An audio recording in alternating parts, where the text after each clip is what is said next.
Mau mulai aja nggak biar cepat selesai? belum banyak ya. Halo, Bebas Kak, ikut. Iya Kak, boleh yuk. ya. Gimana Dov? Ngomong di sini aja. Dov, halo. Dovi, Halo, halo. apanya yang ditutup? Itu Ini yang kelihatan udah, ya? udah. Ini udah. Udah. Kelihatan nggak semuanya? Kelihatan Kak. Kelihatan ya. Kak. Ya, jadi ini sifatnya sharing ya guys. Maaf, kakak. Jadi ini aku apa namanya nggak tahu apa kemarin diskusi juga sama Dovi sama lihat yang jawaban yang udah ada di situ kan. Sama mungkin beberapa mungkin udah ada yang nonton varians yang dari Kak Yuli kemarin gitu. Ya udah mulai ya. Nomor 1. Ini kan merupakan ukuran epidemiologi yang sesuai untuk menggambarkan besarnya masalah kesehatan di populasi. Berarti kalau udah ada kata kunci yang menggambarkan besarnya masalah, berarti kan prevalensi rate kan. Soalnya kalau yang incidence itu menggambarkan kayak resiko terjadinya penyakit gitu dari banyaknya kasus baru yang terjadi. Terus kalau case fatality rate itu kan banyaknya yang mati dalam suatu penyakit tertentu, sama crude death rate itu kan kematian kasar, berarti jawabannya yang A. Sama kan semuanya? Sama ya, sama. Lanjut. Nomor 2 merupakan ukuran epidemiologi yang sesuai untuk menggambarkan resiko. Nah, yang kalau yang menggambarkan resiko berarti incidence rate ya. Gitu. Sama kan? Terus ya udah. Kalau yang Ya, sama incidence. terus yang penyakit menular itu berarti kan yang akan karena dapat terjadi akibat interaksi antara agen penyakit dengan penjamu dan lingkungan. Kalau misalkan yang B ini dia konteksnya penyakit tidak menular. Kalau misalkan yang C itu kan penyakit turunan gitu. Terus yang selanjutnya ini beberapa soal kayaknya nggak ada pilihannya jadi ya gitu deh. Berarti kalau yang kejadian penyakit per jumlah populasi selama periode waktu tertentu itu period prevalence. Sama kan jawabannya? Kalau ada yang beda, ini aja ya, kasih tahu. Jadi biar sama semua. Terus kalau yang nomor 5 ini, perbandingan kejadian penyakit asma pada anak lelaki dan perempuan. Ini kayaknya maksudnya dia apa gitu kan. Nah, berarti rasio kan. Ini nggak ada pilihannya juga sih, jadi bingung. Terus perbandingan jumlah kejadian penyakit ISPA terhadap seluruh kunjungan di suatu pelayanan kesehatan. Itu kalau yang jumlah kejadian, berarti kan yang kayak jumlah kelahiran mati ditambah jumlah kelahiran hidup, itu berarti proporsi. Terus nomor 7 poinnya sampai nomor ini nggak jelas ya, sampai nomor 9. Nomor 7 itu kayaknya maksudnya jumlah murid lelaki per sejumlah murid di dalam kelas C, itu sebutannya apa gitu kayaknya ya maksudnya soalnya. Itu proporsi. Kak Ayu, bentar dong. Yang Ya. ini, yang nomor 5, perbandingan kejadian penyakit asma pada anak lelaki dan perempuan, kayaknya mungkin proporsi kali ya, yang di bawah baru rasio. Gimana? Coba Kalau bentar, yang ya. nomor 5, soalnya ini kan anak laki-laki, anak perempuan, maksudnya dua kelompok yang berbeda gitu. Proporsi bukan ya? Kalau yang di bawah, jumlah kejadian semuanya terhadap seluruh kunjungan, jadi semua populasi, itu mungkin rasio apa kebalik? Bener nggak sih? Kalau rasio setauku perbandingan kejadian penyakitnya di 2 kelompok gitu. Kalau yang proporsi ini jumlah dari kejadiannya. Jadi kayak jumlah kejadian terhadap seluruh kunjungannya. Kayak gitu. Benar nggak, Dovi? Kayu. Halo? Noel nih. Ada Noel. Kok putus-putus ya? Hah? Halo Noel nih.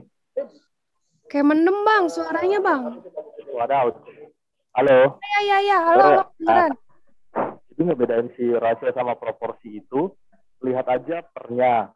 Gini, kalau apa sih yang paling atas siapa ya pokoknya? Putus bang. Halo, dengar nggak ya? Halo, ya. Nah, Gimana? Let's say kita bilang A per B gitulah ya, paling gampang ya.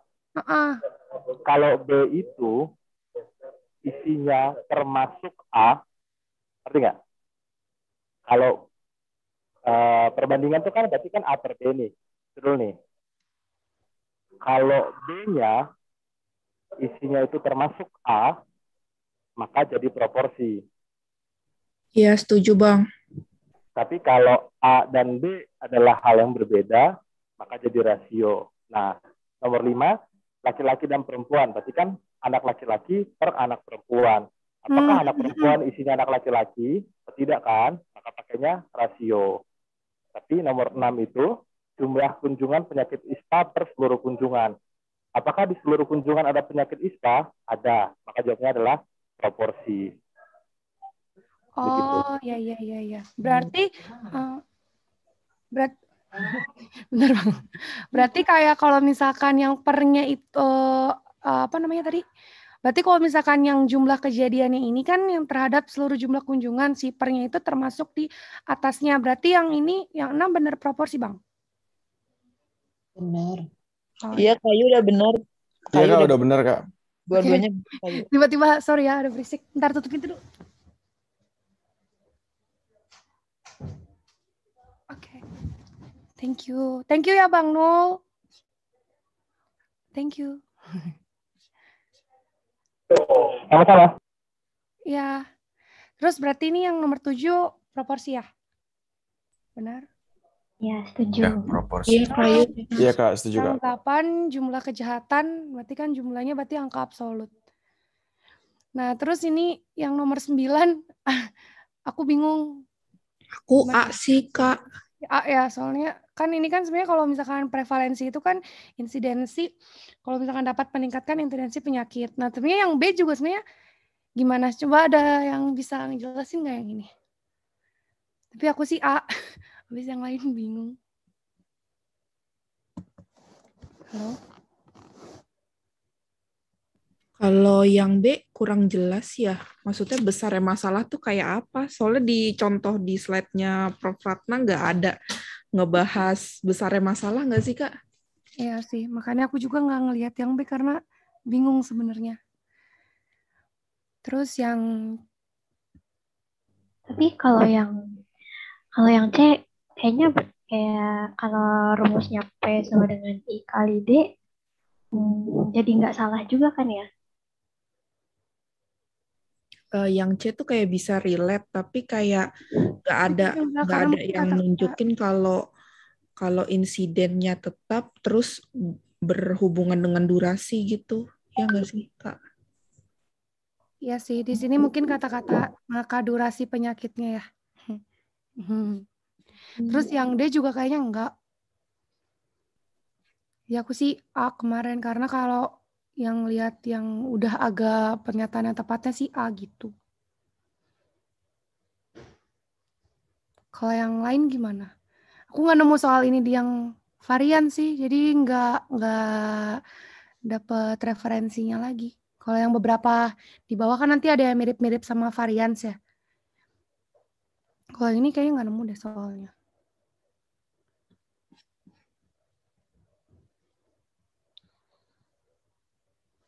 Gimana? Tapi yang C, Kak Ayu kayaknya bisa juga ya. Iya, makanya sebenarnya yang chat Iya. bisa sebenarnya kayak tadi aku sama Dovi, cuman kayak nggak tahu kayak gimana ya. Yang Nah, ini yang berkorelasi langsung dengan durasi apa enggak? Kalau yang B kan sama kayak pertanyaan pertama tadi ya, disebut dengan prevalensi. Besarnya masalah dijawab prevalensi kan tadi? Iya. Walaupun memang nggak ada di slide Prof. Ratna. Iya kan? Yang nomor 1 tadi di atas. Sebenarnya kayak ini bisa. Ini juga bukan nggak jelas ya, nggak salah juga. Iya, benar. Yang C juga benar, tapi bingung. Bisa jadi aja A B C D terus ininya benar semua gitu, nggak tahu. Cuman yang paling banget sesuai kata-katanya yang A sih, Kak. Iya, aku sih yang ini karena kalau yang lain belum tahu gitu. Coba nanti ditanyain. Ini Kak. Oh.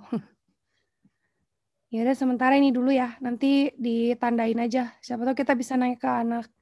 Ada anak Epit di sini. Atau nanya ke yang lain. Lanjut dulu ya. Oke, lanjut. Ini buat yang soal yang bawah. Nih yang ini kan gimana sih cara bisa lihat ke atas? Ini yang upaya primer ya. Kalau misalkan upaya primer kan berarti prepartogenesis ya. Setuju kan semuanya sama? Sama kan?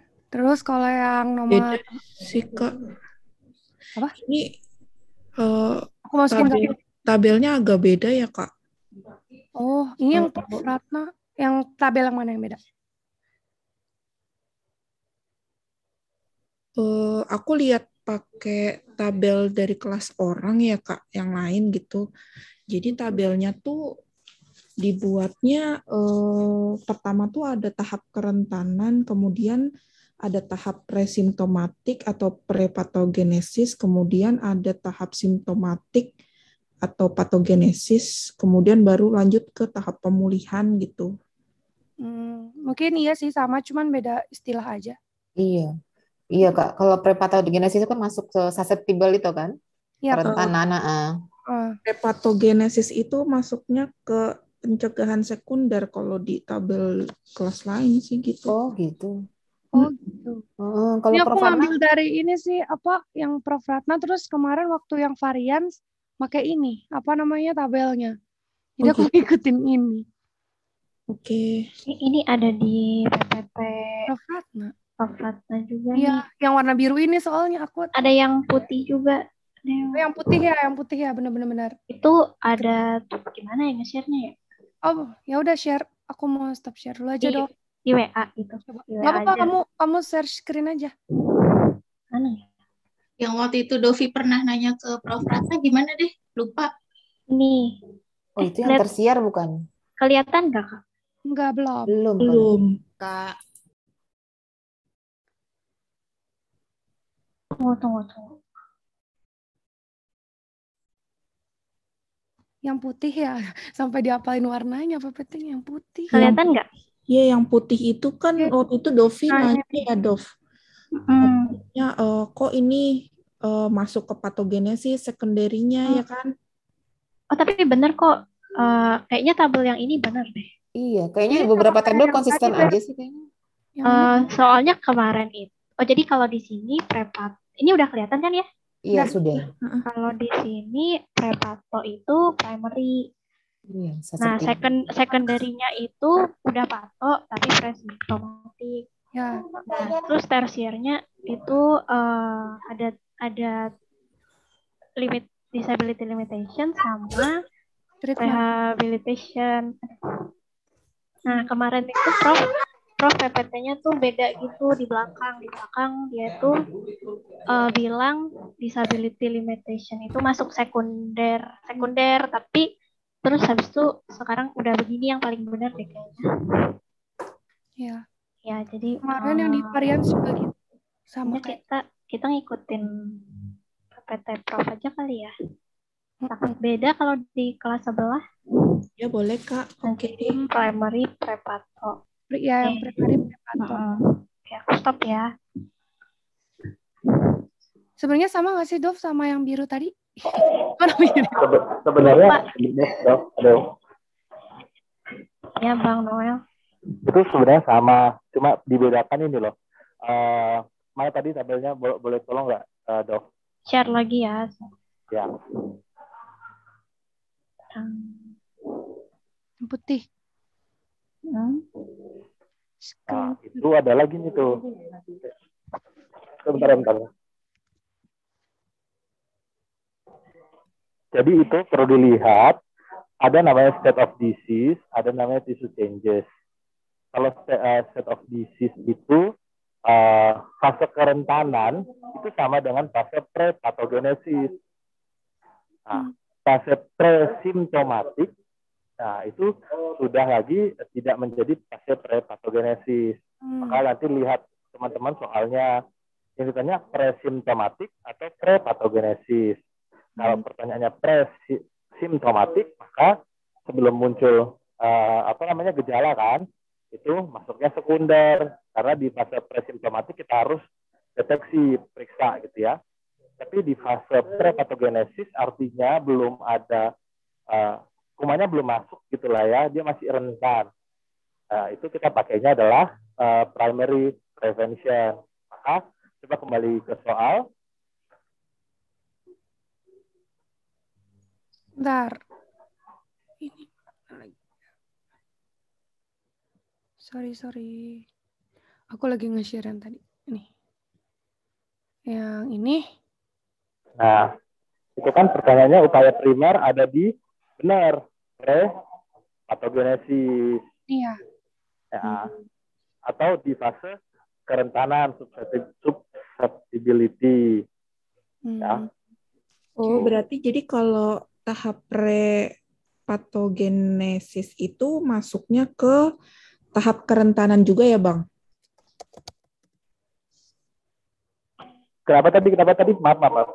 Berarti, maaf, kalau yang tahap pre-patogenesis berarti itu juga masuk ke tahap kerentanan gitu ya, Bang? Yang susceptibility. Iya, jadi kerentanan itu state of disease-nya kan, tapi perubahan fisiologinya tahapnya namanya prepatogenesis. Itu di tahap yang sama, cuma 2 nama aja. Oh, jadi ada 3 nama ya berarti. Ya. Banyak banget. Keder. Nah, gitulah kayak Ayu Dewi, Ade gitu kan 2 nama. Iya. Ini maksudnya fase rentan itu maksudnya kerentanan ya? Ya Allah. Kerentanan. Walah, Kan dia ya susceptibility gitu. Oke, Bang, makasih. Makasih, Bang. Ya. Error. Berarti yang ini penyakit belum terjadi, tapi faktor-faktor resiko sudah tersedia. Berarti prepatogenesis kan? Betul? Ya dulu. Penyakit sudah terjadi, faktor-faktor penyakit belum ada gejala, tapi kan kalau belum ada gejala. Iya, betul, belum ada gejala. Di fase itu sudah terjadi ini belum? Paparan sama patogen belum? Hah?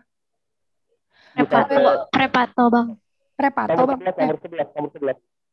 Nomor 11. Karena gini aja, penyakit belum terjadi, tapi faktor-faktor resiko sudah tersedia. Itu doang kalimatnya. Itu jadi kerentanan kan? Iya, kerentanan. Prepato ya. Nah, kalau yang nomor 12 ini, gejala-gejala penyakit belum muncul, tetapi sudah ada kerusakan jaringan pada tubuh manusia. Akibatnya adanya interaksi tubuh dengan stimulus.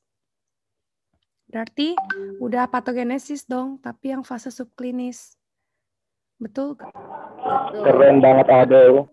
Itu kan siapa muncul-muncul. Ya kan? Ya masih bener kan? Lanjut ya. Nah, ini dilakukan upaya preventif sekunder dengan cara deteksi dini dan pengobatan akurat. Berarti udah masuk periode patogenesis, fase subklinis. Betul? Sama gak? Sama, Kak. Oke, terus nama lain fase tadi yang kata Bang Nol, presimptomatis, berarti subklinis ya, yang belum ada gejala. Terus gejala dan tanda-tanda penyakit sudah muncul, berarti klinis atau simptomatis. Terus yang nomor 17, istilah yang cocok dengan below the level of clinical horizon, berarti subklinis. Ayo, punten yang nomor 12 jadinya apa tadi? Benar, periode patogenesis pada fase yang subklinis. Oh, bukan karena udah terjadi tapi udah ada kerusakan jaringan gitu, tapi belum ada tanda-tanda, jadi belum ada gejalanya di ini nih. Mana nih? Oke, makasih Kak. Iya, di sini. Subklinis. Ini yang buat soal yang gini-gini udah habis, nanti lanjut ke yang hitung-hitung. Di sini udah oke ya berarti ya, sama semua. Iya Kak. Oke. Nah, lanjut soal 18 sampai 25 ini. Mungkin nanti kan kalau misalkan baca soal ini nggak tahu ya, kayaknya kita nggak dibikinin tabelnya, nanti bikin sendiri berarti. Nah, ini suatu populasi terdiri dari 1.000 orang. Di antaranya 300 wanita dan 100 anak-anak. Dari 300 orang terdapat 50 orang yang sudah diangkat rahimnya. Dari seluruh anak, 50 orang sudah diimunisasi dan 30 orang sudah pernah anak sudah sakit campak. Pada populasi pria, 100 orang pernah kanker prostat dan diangkat. Pengamatan dilakukan selama 2 tahun. Jumlah populasinya tetap. Selama periode 2 tahun, terdapat 10 kasus kanker rahim dan 60 kasus kanker prostat serta 5 kasus baru campak. Nah, di sini biar gampang lihat tabelnya ya. Jadi ini kanker rahim, campak, prostat, terus ini wanita, anak, dan pria. Nah, terus bikin tabelnya dulu. Jadi kan anak itu kan jumlahnya, anak lagi, wanita itu kan jumlahnya 300 ya. Terus proporsinya dari 1000.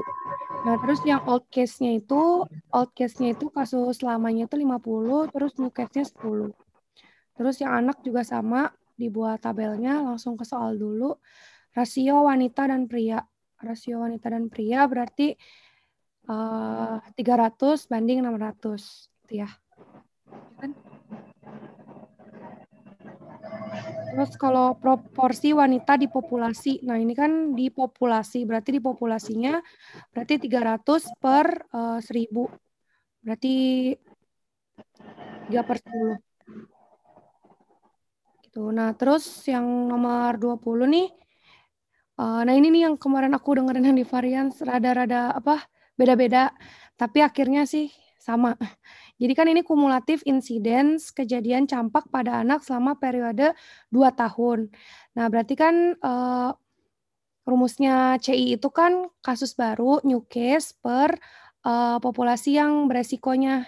Jadi jumlahnya yang awalnya, nih anak-anak ini kan new case-nya. Berarti 5 per sebelumnya itu kan 100 dikurangi old case-nya itu yang imunisasi ada 50 dan yang pernah sakit ada 30. Jadi kan 80. Jadi 100 dikurangi 80 jadi 5/20. Nah, yang kemarin kalau nggak salah aku dengerin di variasi itu mereka bilang kalau misalkan yang imunisasi kan kenapa dihitung gitu. Kan itu dia tidak bukan keterangannya beresiko campak gitu. Gitu, cuman ternyata ya emang karena kan yang udah imunisasi pun dia bisa beresiko kayak gitu. Jadi dihitung sih 50-nya. Jadi 5/20. Yang ini ya. Terus kalau yang CI-nya kanker rahim berarti sama. CI-nya yang kanker rahim ini berarti kan 10 per 300 jumlah populasi dikurangi yang kasus lama. Berarti 10 per 250. Terus kalau yang kanker prostat juga sama ya, kasus barunya 60, terus populasi beresikonya yang pertama 600 dikurangi old case-nya 100. Berarti 600 kurang 100, 500. Iya benar. Iya benar, 60 per 500. Yang mau tanya, jadi kalau untuk soal yang ada keterangan dia sudah berapa jumlahnya yang udah diimunisasi itu masuk population at risk. Iya, kalau dari yang kemarin sih kayak gitu akhirnya. Di varian kalau dari contoh yang kita bahas praktikum kayaknya enggak deh. Tapi aku belum baca lagi sih. Coba iya Kak, yang di Prof Ratna sih iya. Yang udah imunisasi udah enggak population at risk lagi. Nah, yang udah imunisasinya iya dikeluarin. Kan betul nih, nomor 20 kan udah sepakat ya. Kata Syafiq ikut yang varian enggak? Ikut Kak. Itu gimana? Aku tuh bingung tuh. Akhirnya kan itu agak kacau sih. Ya kan, dia tuh bilang kan awalnya tuh aku setuju tuh sama orangnya nih Kak, Kamila ya tuh ya. Yang bilang, lah kan udah diimunisasi berarti dia nggak berisiko dong gitu kan. Ya udah nih 100 dikurangi 30 gitu kan. Berarti 70 berarti 5/70 gitu. Terus ada lagi yang bilang kalau imunisasi masuk karena dia masih tetap beresiko kena gitu-gitu. Jadi kayak lama ya itu bukan ini enggak sih Kak? Sebenarnya bukan masalah beresiko atau gimana, maksudnya kayak yang bakal kena sakit parah tuh siapa gitu ya nggak sih? Karena kalau menurutku dari kita belajar yang dari praktikum kemarin itu sepertinya kalau di EPT itu lebih hal-halnya dianggapnya lebih keumuman gitu loh. Kayak contohnya ingat nggak yang masalah balita yang aku bilang, benar. Tapi yang kan Kakak bilang sesuai umur itu ya, umur balita. Ya, tapi kan definisinya kan 6 bulan nggak masuk balita gitu kan. Tapi kan balita di 5 tahun, 6 bulan itu kan di bawah 5 tahun kan Prof ngomong gitu. Jadi kayaknya kalau di EPIT ini lebih ke keumuman aja gitu. Jadi yang udah diimunisasi kan berarti udah punya kekebalan sama kayak orang udah kena punya kekebalan alamiah gitu. Iya. Ya kesepakatannya gimana nih yang imunisasi dimasukin apa enggak? Soalnya gue juga bingung juga jadinya. Sama Kak, Nggak aku juga dimasukin. kemarin. Nggak Nah, masuk. yang itu, Iya, jadi gimana, Bang? kalau tidak gini ya kan, jadi gini, cumulative incident itu kan pembaginya adalah population at risk. Itu Betul. dulu nih, population at risk. Maka kenapa konsep imunisasi dimasukin Prof di situ sebagai exclude dengan anggapan ketika diimunisasi dia tidak lagi at risk. Nah, kalau kasus ini imunisasi kita anggap sebagai tetap population at risk, kan harusnya jadinya 10 Nggak ada jawabannya ya, Kak Noel ya? 5/70. Iya, nggak ada jawabannya, nggak ada opsinya. 5/70 maksudnya, Bang. 5 per berapa ya? Kurangin ini aja, kurang 100 30 kurang aja kan? 30 aja, 5/70. Nah, jadi tapi kalau misalnya kita kurangin, maka ada kan, jadi dikurangin population at risk. Sama nanti ini tips triki-trikinya dibilang gini nih, pasien kanker prostat sudah operasi, pasien kanker kanker kasusnya nanti gitu tuh, kanker rahim sudah histerektomi ya, itu langsung exclude aja. Walaupun dia tidak pernah kena kanker, tapi kan tidak bisa risiko dia. Gitu. Kalau kayak gitu, jadi soalnya berarti tetap dimasukin, Bang. Kayak misalkan yang udah angkat prostat, udah angkat rahim, gitu-gitu. Kita exclude, jadi tidak dihitung lagi di pembagi karena sudah tidak risiko kan? Iya. Nah, sama kayak gini, jadi vaksin kita tidak lagi hitung di bawah karena sudah dianggap tidak beresiko. Oke. Berarti BSSD jawabannya. Gitu aja ya. Ya. Nah, tetap ini benar kok ini. Oh, jadi benar. Tetap nih. Kenapa? Udah benar itu, Kak. 5/20, Kak. Betul, Kak. Betul, Kak. Tapi kan kata Bang Nol jadinya exclude. Enggak, kan Iya, kan udah di-exclude itu, populasi 30. berisiko. Enggak masuk sebagai populasi yang berisiko. Oh ya benar. Iya benar jadi. Udah betul. Kayu jangan goyah. Iya. Aku mendengar sambil melihat. Aduh, ya Allah. Betul. Lanjut. Oke.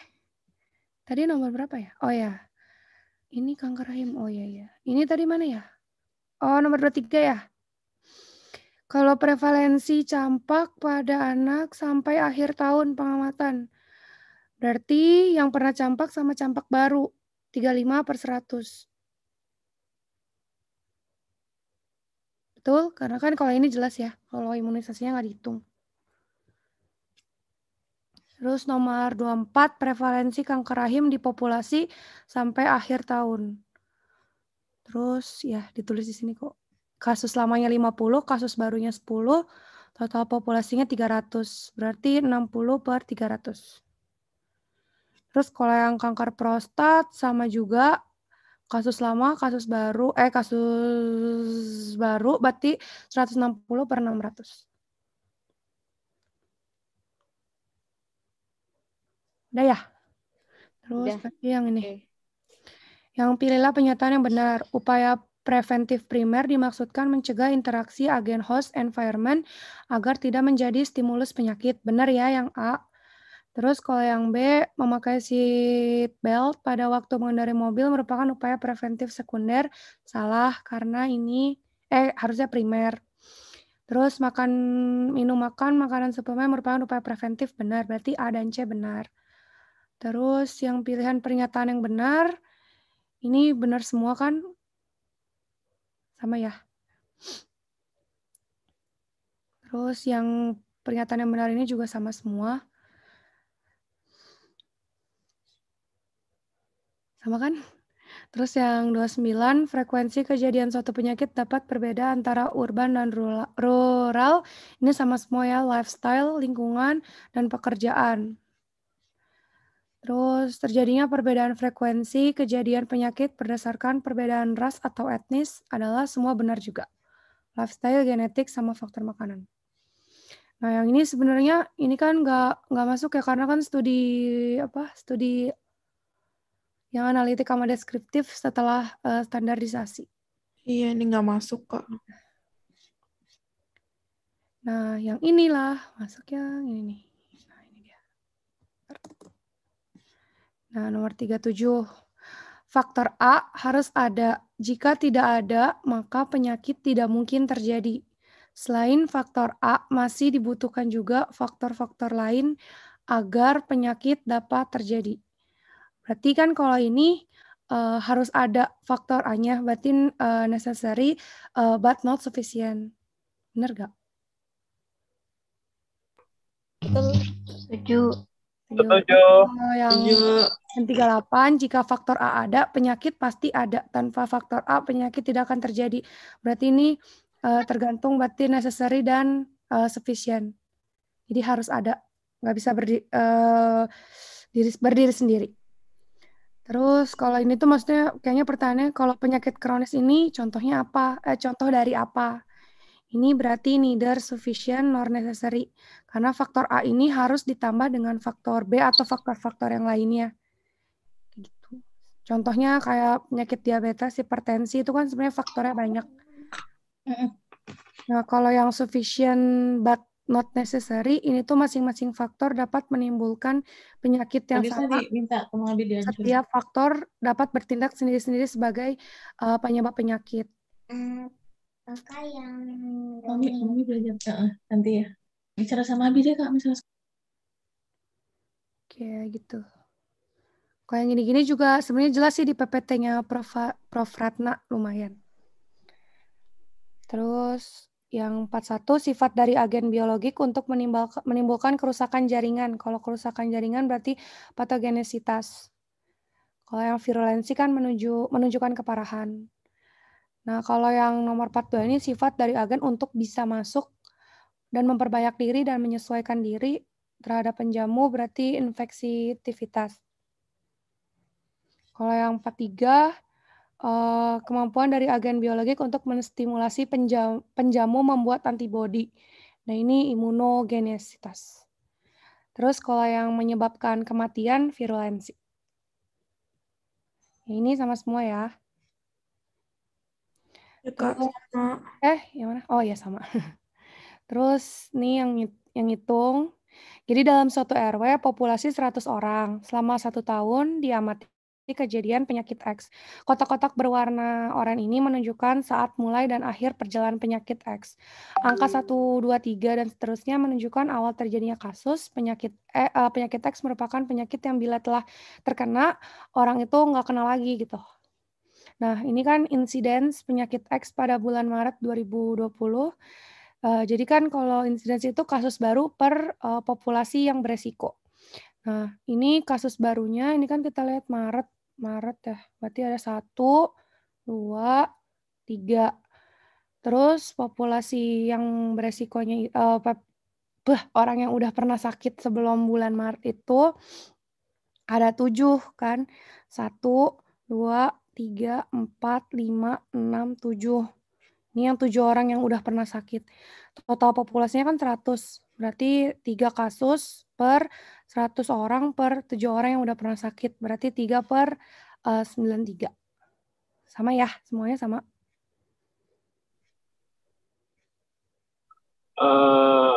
Atau enggak? Atau ada yang beda? Insiden berapa dia tadi? 3 per 93 ya? Iya. Oke, setuju. 3, 100 dikurangi 7. Ya. Thank you. Iya. Lanjut ya. Nah, nomor soal ini kayaknya udah ada tabelnya. Ini ada populasi A, jumlah populasi yang meninggal, jumlah populasi B, jumlah populasi B, sama jumlah populasi A yang meninggal. Nah, ini ASDR kelompok usia di bawah 15 tahun pada populasi A adalah, nah ASDR di bawah, ASDR ini rumusnya apa? Ya kan, itu jumlah populasi yang meninggal per jumlah populasinya, rumusnya SDR-nya. Terus yang ini kan di bawah 15 tahun. Ini di bawah 15 tahun. Yang meninggal itu 5. Terus jumlah populasi ini 2.500. Berarti berapa tuh kalau disederhanain? 2 per 1.000. Terus kalau yang ASDR yang di bawah 15 Gimana tahun. tuh Bina, Kak? Gimana? 5 per 2.500 masa 2 per 1.000? 5 per? Disederhanain. 1 per 500. Iya, Gimana, 1 per 500. Terus tapi kayak Oke, dia oke. minta apa namanya? Jebakan ya. Iya, jebakan. Aku juga pas sudah sini nggak ada Dia minta per jawabannya. 1.000 populasi Dia kali minta ya. per 1.000 Oke, populasi. Siap. Kalau udah menyerah aku kayaknya next. Terus yang ini ASDR kelompok usia di bawah 15 tahun pada kelompok B. Kalau kelompok B berarti 15 mana tadi ya? 15 per 5.000, ini berarti 3 per 1.000 ya. Terus kalau CDR itu kan jumlah kematian per jumlah penduduk. Berarti pada populasi B, mana populasi B? Ini berarti jumlah yang meninggal 55 per 13.000, jadinya 0,00423 atau 4,23 per 1.000 penduduk yang CDR, Crew Death Rate. Crew Death Rate yang rumusnya jumlah kematian per jumlah penduduk. Berarti jumlah kematian di populasinya per jumlah yang meninggal, jumlah yang mati per jumlah populasinya. Terus CDR di populasi A juga sama, berarti ini 101 per 15.000. Berarti 0,0073 sama dengan 6,73 per 1.000.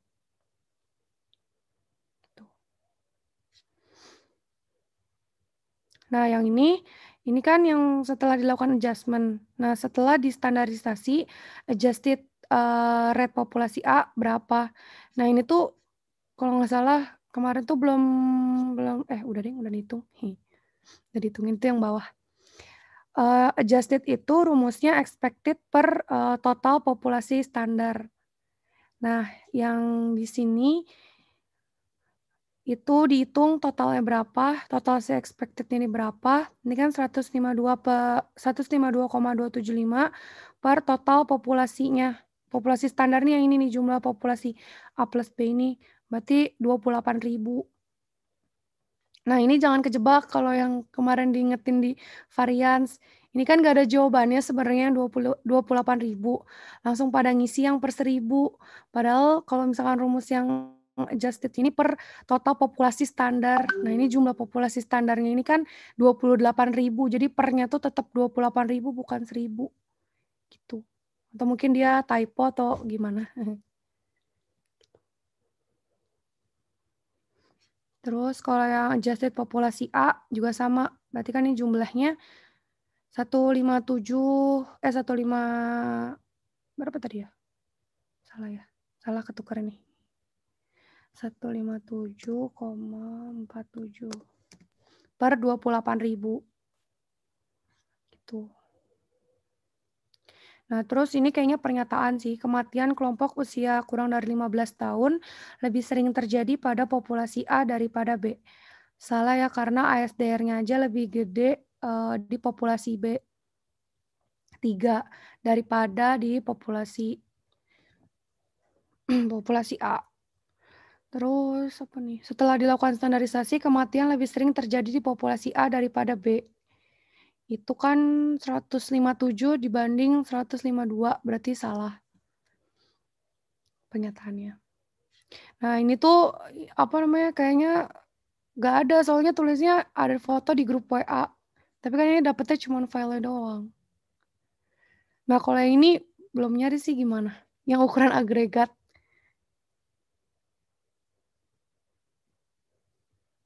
Halo? Belum kali ya? Itu kan ukuran frekuensi. Oh iya, belum ya? Nggak tahu sih. Aku nggak tahu soalnya yang ini yang pas nggak tahu aku lewat tuh yang biru-biru gara-gara. Kayak nggak pernah dengar gitu ya, ukuran agregat. Terus ini kan foto di grup WA, ini juga di grup WA. Kayak gitu. Nggak bisa sampai sini. Nah, baru bisa di sini lagi. Yang nomor 58. Dilakukan penelitian terhadap 100 orang yang belum pernah sakit jantung koroner. Penelitian dilakukan selama 10 tahun. Dari 100 orang tersebut, 10 mendapat penyakit jantung, terdiri dari 2 orang mendapat penyakit jantung setelah 4 tahun pengamatan. Berarti 2 orang setelah 4 tahun. Terus 2 orang mendapat penyakit jantung setelah 4 tahun pengamatan, 6 orang setelah 5 tahun pengamatan.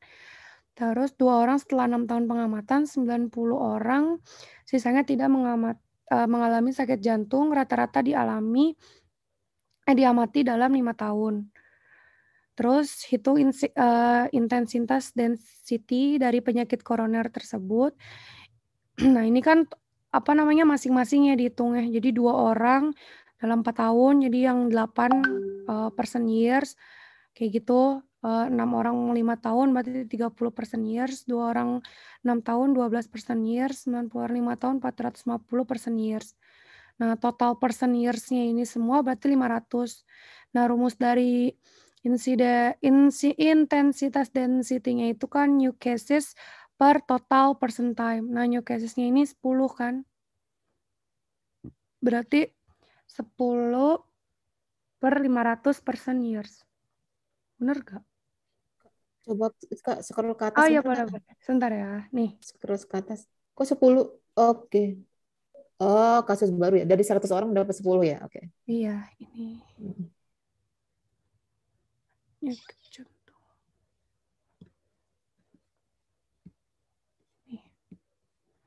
Kalau kayak gini dikali-kaliin, pokoknya dia harus dapat person years-nya gitu. Jadi total person years-nya itu yang jadi denominatornya. Berarti 10 per 500 person years. Terus yang ini, suatu penelitian ingin melihat hubungan antara minum vitamin X dengan kejadian penyakit Y. Penelitian dilakukan 200 anak mendapat vitamin X dan 300 anak tidak mendapatkan vitamin X. Setelah diamati selama 12 bulan, dari 200 anak yang mendapat vitamin X terdapat 20 anak dengan penyakit Y. Dan dari 300 anak yang tidak dapat vitamin X terdapat 30 anak dengan penyakit Y. Berarti kalau dibikin tabel, ini nih ada vitamin X, yang konsumsi vitamin X sama non vitamin X. Nah, ini yang terjadinya penyakit ya, penyakit Y tadi sama yang nggak sakit. Nah, kan totalnya ditulis dulu nih di belakang, 200 yang dapat vitamin X, 300 yang nggak dapat vitamin X. Nah, terus 20 anak nih yang kena penyakit Y, berarti kan yang nggak sakitnya 180. Terus 30 anak yang tidak dapat vitamin X tapi dengan penyakit Y, berarti kan sisanya. Ini totalnya 50, 450, 500. Nah, terus yang ditanya, pilihlah jawaban yang benar. Nah, di sini lihat RR-nya itu kan expose-nya itu 20, jadi yang sakitnya 20 per 200 itu kan 0,1 ya. Terus kalau yang enggak non-expose-nya itu 30 per 300, 0,1 juga. Nah, RR itu kan I expose dibagi I unexpose. Berarti 0,1 dibagi 0,1 sama dengan 1. Nah, untuk interpretasi dari RR itu, kalau misalkan RR-nya 1, berarti artinya tidak ada hubungan dengan kejadian penyakit. Kalau misalkan RR-nya kurang dari 1, itu berarti merupakan faktor protektor. Jadi kalau misalkan yang pilihan A ini kalau hasilnya RR-nya kurang dari 1. Terus kalau misalkan interpretasi RR-nya lebih dari 1, itu berarti merupakan faktor resiko. Karena dia RR-nya 1, berarti dia tidak ada hubungan vitamin X dengan kejadian penyakit Y.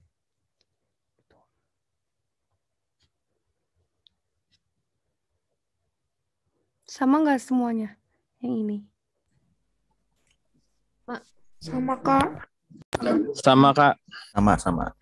Oke. Lanjut ya. Dikit lagi. Mana sih? Oh ya ini. Nah, ini suatu penelitian ingin melihat hubungan antara faktor-faktor A dengan kejadian penyakit. Nah, ini intinya udah dibikin tabelnya kayak gini. Nah, terus sebenarnya kan dijawab pilihan yang tepat. Jadi sebenarnya satu-satu sih lihatnya. Terus kayak ODD dulu kan, lihat mau nyari OR-nya. Itu kan ODD pada kelompok sakitnya 200 per 200. Nah, ini ke bawah sini kan. Sakit yang sakit 200/200 berarti kan 1. Terus kalau odd pada kelompok yang tidak sakit kan 250/750, 1/3. Nah, OR-nya itu berarti kan AD/BC berarti sama dengan 3. Berarti OR-nya bener nih ya, OR-nya 3. Terus odd paparnya 1/3 juga, odd paparnya 1. Berarti semua jawabannya benar. Sama kan? Ya. Terus kalau yang ini, yang terpapar OS sakit D. Nah, ini bisa dilihat langsung di tabel, ada yang terpapar, ada yang tidak terpapar. Nah, ini yang sakit Y dan tidak sakit Y, kan totalnya 400 kan. Terus sakit Y ini 40. Sebenarnya ini gara-gara udah dikasih tahu nih insiden penyakit terpapar adalah 10%, berarti kan 0,1. Terus insiden penyakit terpapar 20% sama dengan berarti 0,2. Nah, RR-nya berarti 0,1 dibagi 0,2 berarti 0,5. Berarti kesimpulannya apa kalau RR-nya kurang dari 1? Berarti ZX adalah faktor protektor. Berarti yang mana? Yang B gitu. Benar nggak ya yang ini? Benar nggak? Aku nggak nyangka ngitung ini sih gara-gara udah dikasih tahu insidennya, jadi langsung dibagi gitu ngelihat RR-nya. Gitu.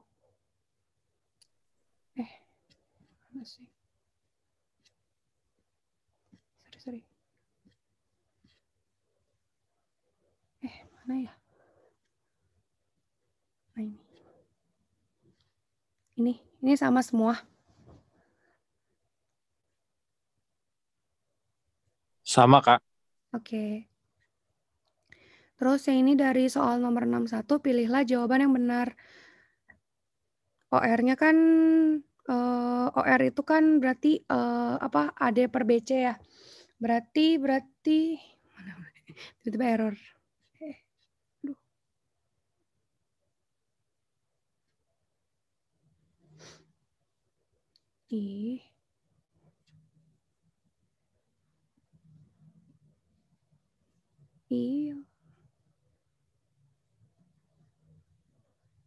Kalau yang AR, kalau yang RR-nya kan untuk penyakit antara zat ini yang mana ya? Kok tiba-tiba bingung? Bener kan? Benar. Oh benar, oke. Ini nggak tahu nih, lemot banget. Ini jawabannya bener nggak? Yang lain. Soalnya kalau yang C kan AR-nya harusnya 0,1 bukan 10% lagian. Ini kan AR bukan AR persen. Yang benar OR-nya. Bener ya, sama ya. Terus yang ini nomor 63. Maaf. Nah, 63 ini kan dibikin tabel ya. Yang sakit B sama tidak sakit sama total. Nah, yang terpapar, ya Allah. Yang terpapar A 50 yang sakit, yang tidak sakit 450 kayak gitu. Yang tidak terpapar 10, tidak sakit berarti kan 490. Totalnya ini.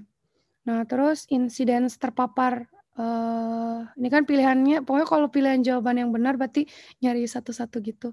Nah, buat nyari RR-nya berarti insidence terpapar dulu, berarti kan 50/500, 0,1, insidence tidak terpapar 10/500, 0,02. Terus berarti RR-nya 0,1 dibagi 0,02, RR-nya tuh 5, berarti yang A benar ya. Terus kalau untuk AR itu kan I expose dikurangi I unexpose. Berarti 0,1 dikurangi 0,02 berarti 0,08. Nggak boleh persen dong. 8%. Iya juga ya. Boleh persen nggak ya? Iya juga bener, baru nyadar. Kan tadi nggak persen ya? Why you love? Oh iya ya. Aja dong. Terus kalau yang persen coba ya. Yang persen 0,1 kali bawah terus kali 100%, 80%. Iya berarti A aja. Berarti A aja. Iya, sorry. Iya benar, tidak teliti, Bung. Berarti A aja ya. Ini harusnya 80%, sama harusnya kalau AR satuannya bukan persen. Terus kalau yang ini dari soal di atas pilihlah jawaban yang benar. Berarti kalau mau lihat parnya, lihat parnya berarti kan 0,04 ya, benar ya?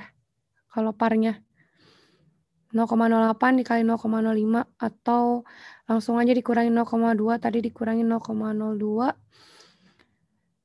Kalau ini kan parnya tuh jadi tuh sebenarnya siapa pertanyaan Dovi ya, Dov? Gimana sih? Ini kan prevalensi penyakitnya tuh pakai yang 20% atau yang prevalensi 60/1000 or 600. Jadi ini masih pakai 2 pilihan. Tapi kalau pakai yang 20% nggak ada jawabannya gitu. Jadinya sih kayaknya pakai yang 60/1000 ini. Gitu kan, kalau misalkan parnya pakai yang ini nih, par I populasi kurangi I unexposed, berarti kan 0,06 dikurangi 0,02 sama jawabannya 0,04 parnya, sama kayak yang dihitung ini juga. Terus kalau OR itu kan AD per BC, berarti 50 dikali 490 dibagi 450 kali 10, berarti 5,444, berarti OR-nya benar. Terus persen parnya kalau yang dipakai prevalensi yang 6% ini 66,67 salah. Lagian kalau ini benar berarti A dan C benar. Gitu. Ya enggak, berarti kalau yang ini pakai populasi apa? Populasi apa dong? Jadi error lagi. Gimana? Itu yang kemarin. Berarti kan kita ngitung pakai yang prevalensi 20% kan nggak ada jawabannya. Berarti kan pakai yang prevalensi 60/1000 ini kan. Kita ngitung manual jadinya total yang sakit B per semua orang. Jadi 60/1000 dapat deh 0,06. Kayak gitu. Ada yang beda mungkin yang beda nggak? Kakak. Ya. Soalnya sempat masukin yang ini ya tadi ya. Prevalensi penyakit adalah 20% gitu tadinya. Cuma ternyata kalau pakai yang ini nggak ada jawabannya. Itu dia ada kalimat, ya pakai kalimat gitu sih. Jadi bikin bingung. Maksudnya mau dipakai atau ngitung sendiri gitu kan. Ya mungkin ini ingat-ingat sih, jadi mungkin ngitung sendiri kali ya, Dok. Ada yang ketinggalan. Ya mungkin ini ingetan juga, jadi ada yang miss gitu mungkin. Berarti ini hapus aja ya, pakai yang 6% ya. Apa udah dikuningin juga sih. Oh ya udah, oke. Terus yang ini tambahan dari yang kan katanya yang EPID-D suruh lihat-lihat hills ini kan. Nah ini ada di yang soal varians itu yang di ROT UTS itu. Nah kalau ini sih tadi soalnya cuma 2. Yang hasil penelitian yang menunjukkan hasil yang sama pada setiap penelitian berarti konsistensi. Kalau hasil penelitian yang menunjukkan hasil yang sesuai dengan literatur atau referensi ilmiah yang ada berarti plausibilitas. Ini kalau yang lain-lainnya ada di PPT Prof. Ratna yang bagian hills itu, yang Klaus Hills itu. Ini mana sih yang ini?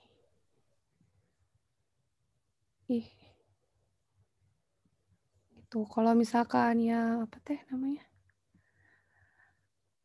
Kan ada berapa tuh yang hills teh? Tuh 2, 3, 4, 5, 6. Ada 9 ya yang kekuatan hubungan itu. Kayak kekuatan hubungan, terus yang temporality, respondosis, konsisten, khusus atau spesifik, layak biologis, bukti percobaan, koheren, sama analogi. Gitu deh. Kalau yang di soal sih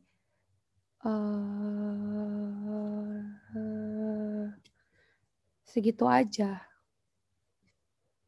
Gimana?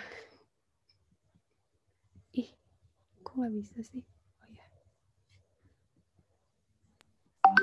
Hubungan sebab akibat itu ada di PPT yang mana ya?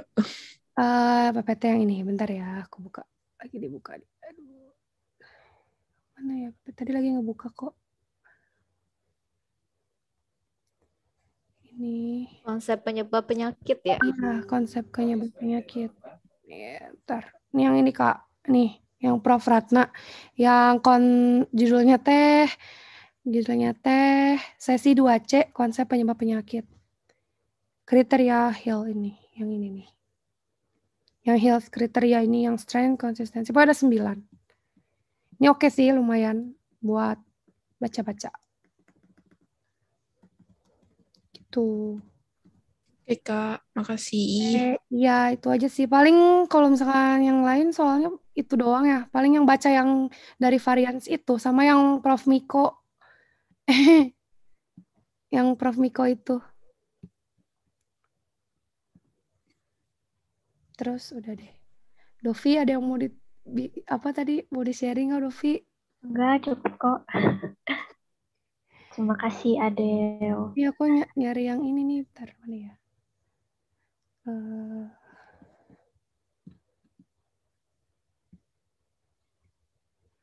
Nggak tahu deh kemana. Ya udah kok.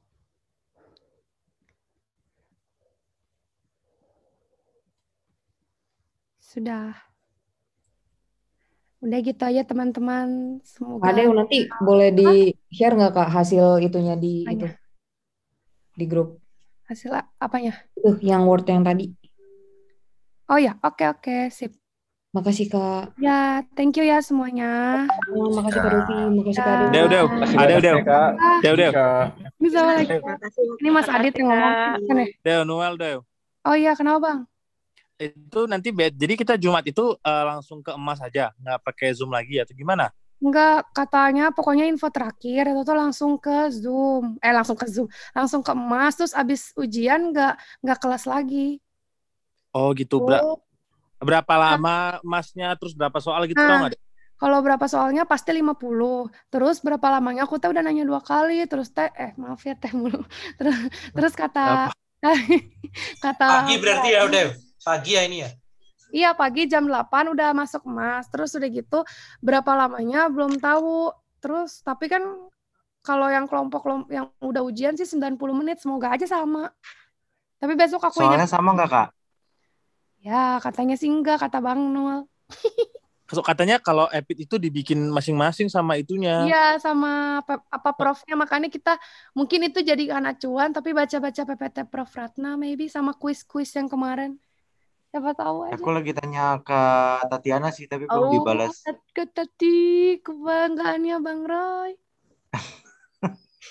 Oke, kasih Kak Adel. Ya, nanti di-share ya waktunya. Thank you. Makasih ya, luar biasa, Pak. Ayu. Terima kasih Kak Adel. Asik Kak Ayu. Assalamualaikum. Kak Adel. Waalaikumsalam.